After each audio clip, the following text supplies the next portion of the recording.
یہ آخری عشرے میں آدمی جو ہے اللہ کی چوکھٹ پر ہی جا کر بیٹھ جائے، اپنے معمولات کو توڑے۔ اعتکاف کی روح یہ ہے کہ یہ جو ہمارے معمولات ہوتے ہیں، روٹین، یہ بھی غفلت پیدا کر دیتے ہیں۔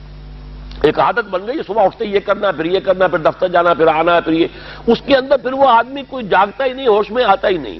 وہ گویا کہ ایک مدہوش سا ہے اور ایک وہ اپنا سائیکل چل رہا ہے خود بخود۔ اس سائیکل کو توڑو، جیسے 5 دفعہ وہ سائیکل توڑتے ہو نماز کے لیے۔ آؤ یہاں آؤ، آؤ سجدے میں گرے، لوح جبیں تازہ کریں، یاد کرو اللہ کو دوبارہ، اپنا عہد استوار کرو دوبارہ، ایاک نعبد و ایاک نستعین۔ اسی طرح سال میں ذرا یہ 9-10 دن بھی ایک دفعہ توڑو اپنے روٹین کو، جاؤ وہاں ڈیرا لگا لو مسجد کے اندر اللہ کے در پر، سوائے جو ناگزیر ہوائج انسانیاں ہیں، پیشاب وغیرہ کے لیے جانا ہے باہر جاؤ، وضو کرو، پھر آ کے بیٹھ جاؤ۔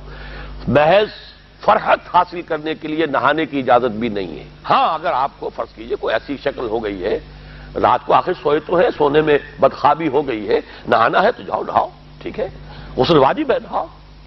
اور یہ کہ پیشاب کی بہانے کی حاجت ہے، جاؤ پوری کرو، وضو کرو، واپس آ کے بیٹھو۔ میں نے سنا یہاں پر اعتکاف میں تاش کھیلے جاتے۔